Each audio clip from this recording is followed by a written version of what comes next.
Aujourd'hui, on va faire ensemble des ongles spécial mariage.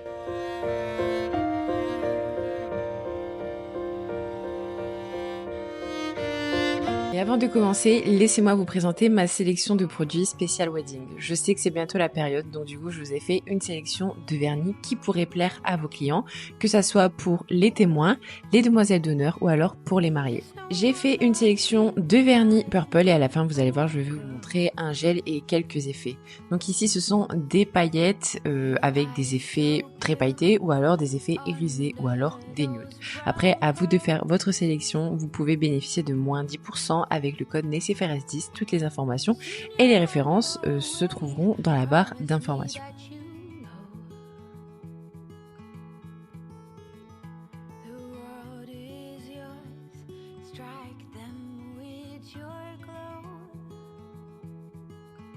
Ici, ce sont des paillettes que vous pouvez faire en incrustation. Je les trouve magnifiques pour n'importe quelle occasion. C'est pas que pour les mariages, aussi pour les fêtes de fin d'année.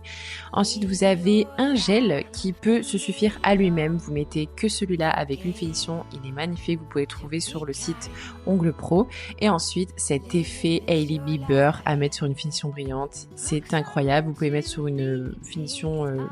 pas une finition, un gel blanc laiteux, ça fait tout son effet aussi. Nous allons commencer avec le début de la pose. Donc ici, vous pouvez voir les ongles de mon modèle. Je vais commencer par par retirer les petites billes qu'elle avait avec une pince dédiée à ça. D'ailleurs, la pince, je l'avais achetée sur Shein. Vous pouvez aussi en trouver sur AliExpress, mais ne prenez pas votre pince à cuticule. Vous allez la ruiner sinon. Donc, je prends mon embout des poses à grains doux et je vais commencer par retirer l'ancienne décoration, le top coat, et je vais un petit peu d'épaissir aussi l'ongle pour pouvoir le redresser correctement, car comme vous pouvez le voir, ils sont un petit peu crochus. Donc ici, je vais venir m'occuper des cuticules. Donc vu qu'elle avait une cuticule qui était quand même assez accrochée, je prends un bâtonnet de buis. C'est beaucoup plus délicat et ça accroche un petit peu mieux, j'ai l'impression, la cuticule. Donc voilà, je risque moins de la blesser. Et ensuite, je prends mon embout flamme à grains bleus de chez Purple et je vais venir je commence par décoller la cuticule et vraiment nettoyer tout ce qui pourrait rester collé, que ce soit en termes de peau collée ou alors de nettoyer vraiment toutes les petites envies qui pourraient rester. Comme à mon habitude, je fais toujours les deux sens. Vous devez le savoir et me connaître parce que je fais tout le temps ça dans toutes mes vidéos. Donc si vous me suivez depuis un moment, vous devez le savoir. Ensuite, je prends comme d'habitude mon embout de tulipe.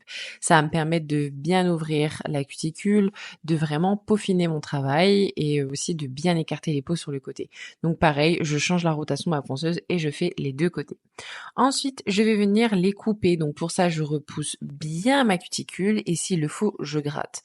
Donc là, il restait un petit bout de peau qui était accroché. Donc vous voyez ici, c'est un peu impressionnant, mais ça faisait pas mal. Il y a vraiment un bout de peau qui était resté collé. Donc vous voyez ici, hop, il est parti et je regarde bien mon ongle face en fait. Je regarde la cuticule en profondeur. C'est pour ça que vous avez l'impression que c'est impressionnant, mais non, ça fait pas mal. Après, bien sûr, faut faire attention, c'est comme tout. Je coupe ma cuticule et ensuite je prends mon embout tonneau à grains bleus et je viens en fait venir vraiment arrondir ma cuticule et enlever les petites peaux qui pourraient rester et ça vient vraiment lisser la peau. Comme vous pouvez le voir à l'image, c'est très très très satisfaisant. C'est vraiment mon étape préférée en fait. Ensuite, je prends mon mini emery et je vais venir matifier la plaque de mon ongle et s'il le faut, je désépaissis mon ongle dans la longueur.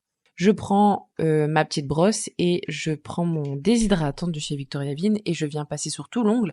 Ça va me permettre de dépoussiérer et aussi donc de déshydrater ma plaque. Je vais venir appliquer ma petite base, donc c'est la Cloud Base Zoé de chez NECFRS, c'est nos toutes nouvelles bases. Et pour que mon gel adhère correctement, je viens donc appliquer une base. Donc j'applique une bonne couche, une bonne couche quand même. Je touche pas les cuticules, je touche pas les peaux, sinon ça fait des décollements. Et ensuite j'ai voulu rattraper ma forme au pop-it et à l'acrygel, mais en fait le pop-it comme ça s'écœure déjà de une. J'avais pas du tout fait attention à la taille, il était beaucoup trop petit. Et le pop-it comme ça en s'équeuf pour attraper la forme en carré n'était pas adéquat. Il faut des pop-it plus droits. Vous allez voir, on va sortir des nouveaux pop-it aussi dans pas très longtemps. Donc du coup, j'ai abandonné l'idée, j'ai pris mon Sweet Fiber Milky pour pouvoir en fait réparer ma forme. Donc ce que j'ai fait, c'est que j'ai vraiment débordé mon gel sur les côtés pour pouvoir rattraper mon carré et j'ai mis beaucoup de gel sur le bord libre de mon ongle pour pouvoir en fait tout rattraper après au limage pour redresser mon ongle à un maximum. Voilà. D'habitude, je fais tout le temps à l'acrygel, mais là, j'avais envie de changer. J'ai pris le Solid Fiber. En plus, il est hyper solide. Donc, c'est très bien pour niveau solidité. et durabilité. Je fais doigt par doigt, sinon ça coule parce que les Sweet Fiber sont des gels auto-égalisants, donc faites attention. Donc vous voyez ici, je dose bien niveau gel et après avec mon pinceau liner, en fait, je viens bien m'approcher des cuticules pour vraiment avoir une couleur uniforme partout, hein, parce que je vais laisser l'aspect blanc laiteux. Je trouve que pour les mariages et tout, c'est vraiment trop joli le blanc laiteux. Et donc du coup ici vous voyez je déborde un petit peu avec mon gel parce qu'après je vais tout rattraper au limage. Donc bien sûr j'ai dégraissé avec un petit coton et là je vais rattraper ma forme. Donc je prends ma lime et je fais d'abord mes parallèles, ma forme. Donc je fais le côté droit, le côté gauche et le bord libre de mon ongle parce que là on est sur une forme carrée comme d'habitude. Et ensuite, je vérifie bien si tous les ongles sont de la même taille. Donc je fais doigt par doigt, vous voyez, je les compare l'un à côté de l'autre. Et ensuite, s'il le faut, je fais des rectifications et je prends mon embout emery et là, je viens en fait limer le plus gros. Vous voyez, pour rectifier un petit peu si le gel a coulé. En fait, ça me permet de gagner du temps en faisant le plus gros à l'embout emery que à la lime. Mais vous allez voir, regardez, une fois que j'ai terminé à l'embout emery, je peaufine toujours avec ma lime parce que si je fais que ces petits détails-là avec l'embout emery, ça se voit et je trouve que ça fait pas très joli. Donc vous voyez ici, je prends ma lime et je vais venir en fait faire les petits détails. Je viens bien dégrossir l'ongle de profil, de côté. Voilà, je regarde vraiment mon ongle dans tous les sens, c'est hyper important. Et regardez, s'il le faut, je refais même mes parallèles parce que je trouvais qu'ils étaient un peu trop larges. Donc voilà, je n'hésite pas à tout repasser, c'est hyper important. Et surtout, je vais tout le temps le répéter, mais regardez votre ongle dans tous les sens, ça vous permet de ne pas louper les petits défauts. Ensuite, je vais venir prendre mon buffer et je viens en fait peaufiner un petit peu le bord libre de l'ongle, enfin le bord libre dans le bout de l'ongle, pour vraiment unifier mon gel. Donc vous voyez ici le résultat, c'est trop canon. Ensuite je prends mon embout dépose et en fait je viens faire le séqueur. Donc je passe en dessous, s'il faut je retouche aussi le dessus hein, de mon gel. Donc vous voyez ici je passe bien en dessous et après je prends mon embout dessous d'ongle et là je vais retirer tout l'ancien ongle en fait. Vous voyez ici, hop, je le retire. Déjà ça fait plus propre et ça évite les décollements par la suite. Ensuite, je prends une petite lime et je refais de nouveau, s'il faut, des petits détails. Je pchite avec mon petit cleaner de chez Musa, je reprends ma petite brosse et là, je viens tout bien dépoussiérer et je vais venir mettre la couleur 2138 qui est un Milky de chez Purple pour vraiment unifier en fait la couleur parce que vu que j'ai limé, il se peut que des fois il y a des petits creux et on voit que le gel Milky il est pas uniforme. Donc pour vraiment avoir un Milky parfait, en fait je mets cette couleur là. Vous voyez c'est très satisfaisant. Ensuite je vais venir mettre mon matte touch sur tous mes ongles. Je mets une couche généreuse et avec mon petit pinceau, surtout très important, je vais près des cuticules pour vraiment que le mat soit nickel partout.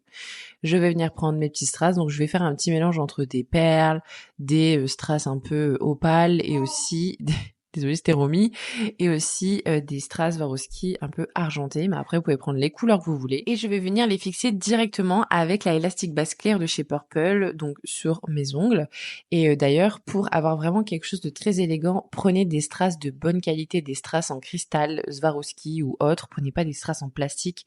C'est quand même dommage pour un mariage, il faut que ce soit quand même assez joli et brillant. Et une fois que tout ça est fait, je vous montre les résultats. Voilà, les ongles spécial wedding est terminé. Donc ici, vous pouvez faire ça pour une mariée, vous pouvez faire vraiment comme vous voulez.